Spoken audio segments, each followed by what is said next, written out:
Halo, bergabung kembali di channel berfisika.com, channel yang menjadi landasan utama belajar fisika dasar di universitas atau perguruan tinggi ya.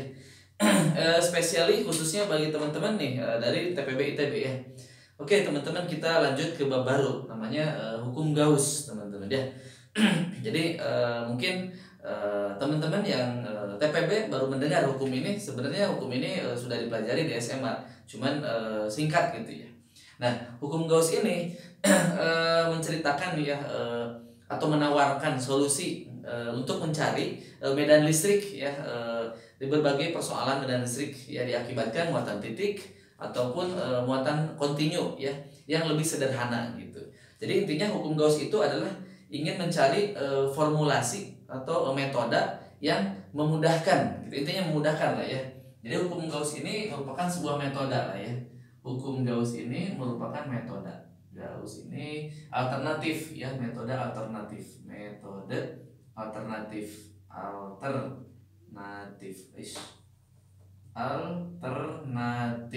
ya untuk mencari medan listrik ya, untuk mencari medan listrik. Nah, biasanya hukum Gauss ini menyederhanakannya dengan sesuatu yang sifatnya simetris. Jadi ini kita dalam hukum Gauss ini lebih ke menyederhanakannya menjadi sesuatu yang simetris. Jadi penyederhanaannya dalam bentuk simetris nanti ya. Penyederhanaan dalam bentuk simetris. Bentuk simetris. Nah, jadi hukum Gauss ini lebih simpel, teman-teman. Jadi kalau misalkan kita ingin mengetahui muatan titik, suatu titik itu medan listriknya akibat muatan kontinu gitu, yang seperti ini gitu kan. Nah, yang seperti ini gitu, yang kemarin udah pernah kita bahas. Metodenya sangat ini ya, agak cukup sulit dengan memakai integral ya. Jadi teman-teman perlu keahlian khusus dalam kalkulus ya. Jadi ini dengan metode integral tiap elemen dari masing-masing muatannya, elemen masing-masing muatan. Oke, nah kemudian sebelum kita masuk ke hukum Gauss, saya akan perdalam di video setelahnya, setelah ini ya, video selanjutnya. Nah, dalam kesempatan ini saya akan membahas lebih kompleks, itu lebih detail tentang flux listrik. Oke, jadi flux listrik itu nanti ada kaitan dengan hukum Gauss. Nah, hukum Gauss sendiri ditemukan oleh seorang matematikawan dan fisikawan juga, itu Carl Friedrich Gauss ya, yang masa hidupnya sekitar 1777 sampai 1855 ya, kalau nggak salah seperti itu ya, Masehi. Oke. Nah, sebelum ke flux listrik kita akan berkenalan dulu dengan namanya flux, teman-teman. Flux ya, flux. Nah, flux itu diambil dari bahasa Latin, artinya adalah aliran atau mengalir ya, itu aliran atau sesuatu yang mengalir.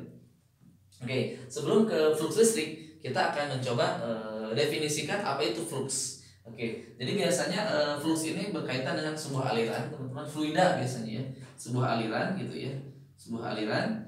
Kemudian dia melewati sebuah misalkan penampang luas, teman-teman ya, sebuah aliran ini. Oke, nah dengan kecepatan v si aliran ini, nah gitu kan. Nah, ini v-nya, arah v-nya ke sini gitu. Kemudian arah a-nya juga ke sini. Arah a-nya juga ke sini. A itu vektornya vektor normal, teman-teman ya. Oke. Nah, berarti banyak volume yang mengalir di melewati suatu luas ini. Oke. Ini nanti dia telah menempuh misalkan sejauh delta x gitu. Berarti biasanya debit ya, volume per waktunya itu adalah dv per dt nya itu tidak lain adalah yang menembus A itu tidak lain adalah volume itu apa, teman-teman? A dikali delta x ya, A dikali delta x, A dikali delta x per waktu delta t gitu kan. Oke. dv dulu dah. Nah gitu. Tapi karena nanti limit waktunya kecil gitu sama delta x nya, kita menjadi sebuah diferensial itu menjadi A dx per dt. Nah, dx per dt tidak lain adalah sebuah vektor kecepatan. Jadi saya bisa nulis A dikali V itu ya. Oke, teman-teman. Oke. Ini vektor normalnya nanti A-nya ya. Oke. Nah, dalam kasus ini kalau dia searah vektor normalnya berarti tidak ada sudut, artinya cosnya 0. Jadi kalau normalnya searah dengan V-nya gitu. Ini V, ini normalnya A gitu. Nah, berarti dia sudutnya 0. Berarti sudutnya adalah 0. Oke. Nah, kalau dia tidak tegak lurus, misalkan saya akan miringkan seperti ini si luasnya teman-teman. Nah, seperti itu. Berarti dia bentuk sudut dengan theta. Nah, berarti normalnya ke sini. Normalnya. Oke. Nah, berarti ini bentuk sudut theta. Oke. Nah, jadi kita bisa tuliskan seperti ini, A yang tegak lurus dengan V ya, si fluxnya. Nah, kita akan berkenaan dengan flux. Atau sama dengan A V yang tegak lurus. Tegak lurus. Nah, tegak lurus itu kalau di dalam vektor itu menghasilkan sudut ya, A dot. Kan ini A ini vektor A normalnya, oke, dikalikan dengan vektor V. Berarti kan ini perkalian vektor dot. Berarti A vektor dot V gitulah. Oke. Atau saya tulis menjadi besar A dikali besar V cos sudutnya. Begitupun ini. Jadi nanti ini jadi A V cos theta, yang ini A-nya tegak lurus, berarti A cos theta dikali V. Sama aja. Berarti ujung-ujungnya adalah vektor A dot dengan vektor V-nya adalah A besar A dikali besar V cos theta. Seperti itu teman-teman. Ya. Jadi sesuatu yang mengalir itu kita dan ada arahnya, itu adalah vektor. Oke. Nah, kemudian kita akan berkenalan dengan flux listrik. Nah, berarti ini berkaitan dengan bukan aliran sih, sebenarnya lebih ke medan listrik. Oke, kita masuk ke medan listrik. Medan listrik. Nah, berarti caranya hampir sama teman-teman. Cuman bedanya ini vektornya berarti E. Ya, kalau tadi vektor vektor V kecepatan, kalau ini vektor medan listriknya. Nah, seperti itu. Nah, gitu ya. Nah, jadi E dengan I normalnya A, ini A-nya. Jadi nanti flux listrik yang menembus luas ini adalah besarnya E dikali besarnya A cos theta sudutnya. Kalau cos theta-nya 0 berarti langsung besar E dikali besar A. Oke. Nah, kalau dia membentuk sudut, misalkan begini, ini A-nya gini seperti ini, tapi E-nya masuk sini. Nah, seperti itu, seperti ini. Nah, berarti ini adalah vektor normalnya bentuk sudut. Nah, seperti ini berarti teman-teman bisa di cosin. Jadi E dikali A cos theta. Oke, seperti itu ya tentang flux listrik. Oke. Nah, bagaimana lebih lebih kuantitatifnya bagaimana teman-teman? Jadi kita punya misalkan sebuah permukaan ya imajiner gitu ya, dari sebuah yang asimetris gitu ya. Saya akan gambarkan seperti ini. Oke. Oke, seperti itu. Ini bebas aja sebenarnya permukaannya ya.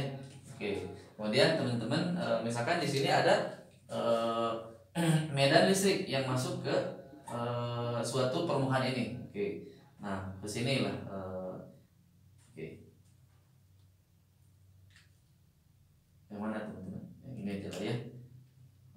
Gitu. Oke. Nah, jadi saya akan ilustrasi ke sini. Nah, yang ini. Oke. Nah, itu kayaknya. Oke. Kemudian kita lihat yang ini, teman-teman. Nah, yang ini. Oke. Jadi ini ke sana. Nah, gitu. Ini ke sini. Vektor normal A. Dan normal A-nya ke sini. Nah, satu lagi, dia misalkan ke keluar sini ya. Yang inilah, yang ini. Jadi normalnya ke sini. Nah, vektornya ke sini. Vektor E ini ya. Oke. Nah, berarti ketiga luas yang ditembusnya nih misalkan ini luas yang ke-1. Yang ke-1 kita akan lihat vektor E itu menembus luasnya. Berarti vektor E-nya ke sini. Kemudian vektor luasnya kemana? Vektor normalnya dia ke sini.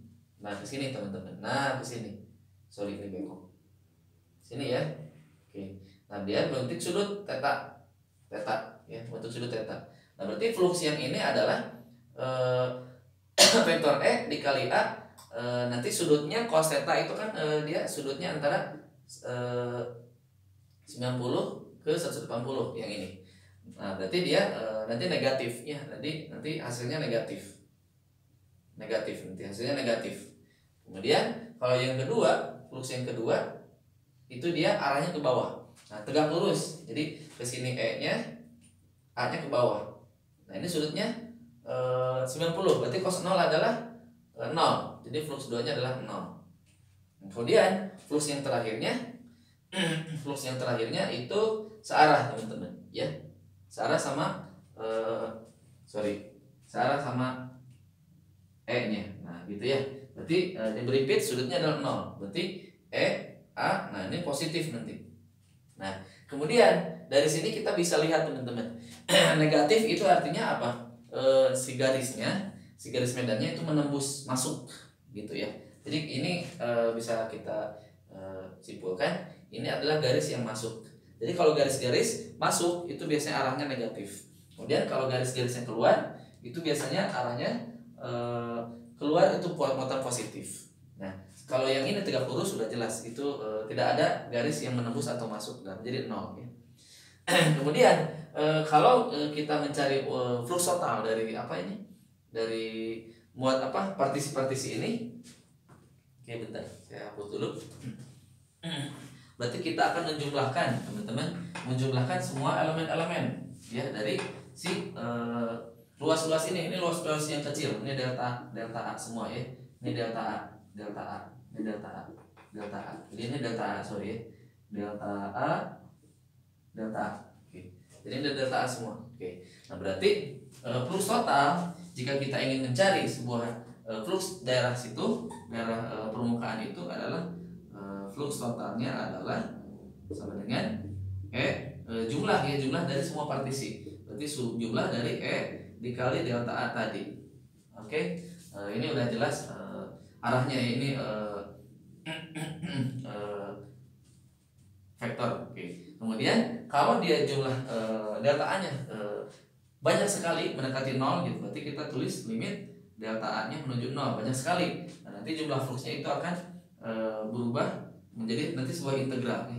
Sigma ini asumsinya cosnya 0 berimpit misalkan, atau mau pakai cos theta juga silahkan. Oke. Atau pakai vektor aja ya. Delta AE sigma jadi integral E dot A seperti itu. Nah, ini adalah formal penulisan fluxnya ya, vektor E dikali normalnya, vektor E normalnya. Nah gitu, normalnya vektor E seperti ini teman-teman. Nah jadi dan jangan lupa ini integralnya adalah integral tertutup, integral permukaan Gauss yang tertutup. Jadi sebenarnya permukaan Gauss itu apa teman-teman? Jadi permukaan Gauss itu adalah permukaan imajiner. Jadi permukaan yang kita misalkan sendiri. Jadi bukan permukaan benda ya. Permukaan Gauss ini adalah permukaan imajiner dan kita harus mendekati pendekatan yang lebih mendekati terhadap permukaan bendanya. Nah, misalkan bendanya berbentuk bola, berarti luas permukaan bendanya bola tuh. Misal ini adalah bendanya bola. Nah, berarti permukaan Gaussnya itu kira-kira adalah mirip dengan seperti itu, seperti bola. Jadi permukaan Gauss itu adalah permukaan hayal. Ini Gauss ini Gauss. Permukaan yang imajiner. Jadi benar-benar tidak ada. Sebenarnya tidak ada gitu. Cuman kita misalkan agar bisa memprediksi nilai-nilai dari flux listriknya. Nah kemudian hubungannya apa flux listrik dengan muatan, teman-teman? Apakah ada hubungannya? Ada kan, fluxnya berhubungan dengan garis medan. Oke. Nah jadi kalau kita misalkan ada sebuah kotak kosong, ya, oke, kotak kosong yang imajiner, oke, imajiner gitu kan. Nah kira-kira di sini tidak ada muatan, misalkan di sininya, di dalamnya. Berarti gimana teman-teman kesimpulannya? Berarti di sini adalah tidak ada medan listrik. Berarti medan netonya adalah 0 karena tidak ada muatan. Oke. Jadi ini adalah permukaan Gauss yang kita misalkan permukaan Gauss. Nah kemudian kita misalkan lagi ada sebuah muatan, oke, dan muatan positif, dua muatan dan negatif lingkupi oleh kubus itu teman-teman, ya itu di dalam kubus tadi. Nah berarti yang positif itu akan mengeluarkan garis-garisnya, nah yang ini yang negatif akan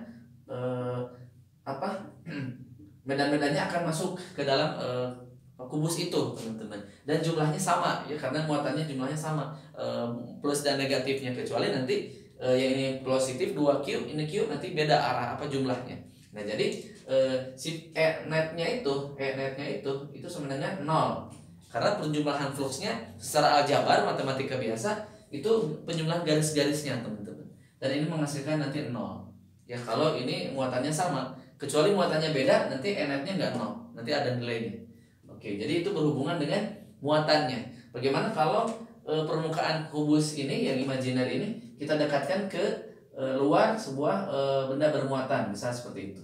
Kita hingga lah misalnya, kita dekatkan di sini si permukaan kubusnya, Gaussnya. Nah, bagaimana hubungannya? Nah, ternyata di sini kan nanti ada yang ada medan listrik karena kan dia mengandung muatan. Nah, seperti itu. Nah, berarti nanti E-net di kubus ini itu sama dengan 0. Kenapa? Karena nanti garis medan listriknya ada yang masuk, ada yang keluar ya. Nah, jadi seperti itu. Jadi penjumlahannya E-netnya 0. Nah, jadi medan listrik itu berkaitan dengan flux listrik itu berkaitan dengan banyaknya garis-garis medan listrik ya, dan E-netnya penjumlahan secara aljabar. Jadi ada yang keluar atau masuk itu plus dan minus dijumlahkan saja.